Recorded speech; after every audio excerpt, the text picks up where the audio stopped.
Shipping 101. From choosing vendors to shipping and handling charges, we've covered the essentials of setting up a shipping system that delivers. My Andrea C. Poe vertical bracket 0. In share to shipping is the roughage in an entrepreneur's diet. Nobody's interested in talking about it, but everybody's got to deal with it. In fact, shipping is one of the most challenging aspects of business for many entrepreneurs. Because the fact is, no one shipping vendor or shipping policy fits all. Much depends on the industry you're in, the kinds of products you sell, the weight of the items you're shipping, and your customers' needs. It's well worth the time to do research before jumping into a shipping plan, says Sergey Lishchuk, owner of Skokie, Illinois-based Ukrainovka. And he should know. Before opening his online business selling Ukrainian arts and crafts, he investigated what successful online retailers were doing with their shipping policies. I looked at Amazon, Overstock.com and lots of eBay stores and compared them to see what worked best, he explains. All the major shipping vendors like the U.S. Postal Service, USPS, FedEx, UPS and DHL explain services and rates on their websites. You can also check out sites that will do comparison shopping for you. Sites like worldwideweb.iship.com and worldwideweb.intershipper.com, which gather size, weight and location information to calculate the cheapest way to send packages.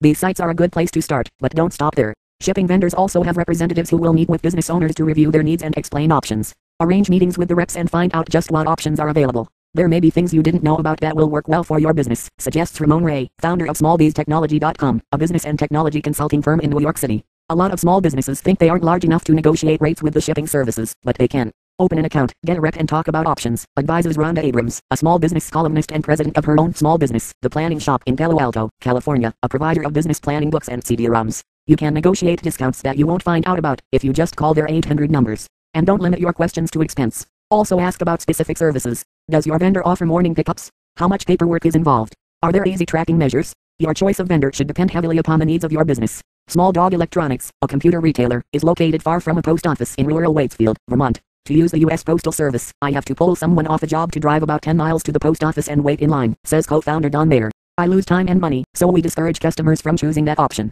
Instead, the company relies primarily on UPS, which offers a twice-a-day pickup service, a major time-saving measure for the company. UPS offered exactly the kind of pickup services we needed, notes Mayer. The Planning Shop, which processes hundreds of book orders each week, was looking for a vendor that would simplify the shipping process. The company signed up with FedEx once it integrated its shipping software with QuickBooks 2003. It's freed us up enormously, since we only have to enter order data once for our records and theirs, says Abrams. This has saved lots of valuable staff time. In general, you'll want to cover your bases, says Steve Strauss, author and founder of worldwideweb.smallbiz.com, a small business consulting site, who suggests businesses offer at least one express service and one standard service. That's what Lishchuk does by offering UPS, FedEx and USPS shipping options. Heavier items usually go by USPS, because it's cheaper to send, but UPS and FedEx offer convenience, so it all depends on what we're sending and to whom, he notes. So far not a single customer has requested express mail. Perhaps I just have customers who plan ahead. But we've got it, if they ever want it. Shipping charges. Once you know what it'll cost you to ship items to customers, then you have to develop a sensible shipping policy to pass on to your customers. If you charge too much, you risk losing business.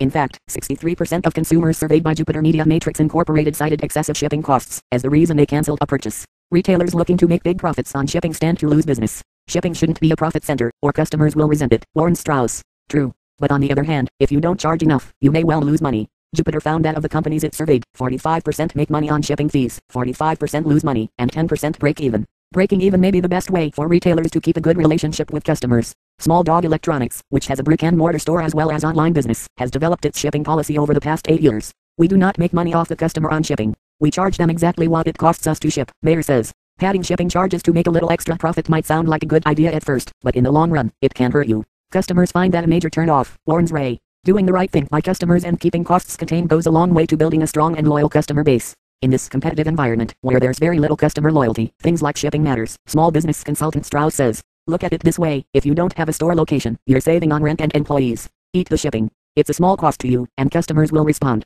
Customers love free shipping, agrees Abrams, so, when you can afford to offer it, do. For instance, if you have high profit margin and lightweight items like jewelry, offer free shipping. It won't cost you much and it'll be seen as a great value to your customers. E-tailers like Amazon.com and CircuitCity.com have proven that free shipping, particular on items that are costly to send like books and electronic equipment, can be an effective incentive for customers. Shipping costs, especially on heavier items, surprise some customers. They may not understand why it's $50 to ship a 20-pound computer monitor, when it was only a couple of bucks to ship a DAP, explains Ray. The transaction can fall apart at the end over the cost of shipping. In these cases, Ray suggests offering free or low-cost shipping. If that's a financial impossibility, post shipping charges alongside the price of the item to avoid last-minute sticker shock. And if you're going to charge for shipping, charge by weight, not cost of merchandise, he recommends. That's advice many retailers ignore. In fact, the Jupiter WebTrack survey of online retailers found that 54% base shipping charges on the cost of items, while only 30% base them on weight. That's a mistake, says Ray. E-tailers who do this, especially those who sell products that can be bought at local stores, risk losing customers who next time will get in their cars, drive down the block and purchase items there to save on shipping. Read more stories about Shipping Center, shipping strategies.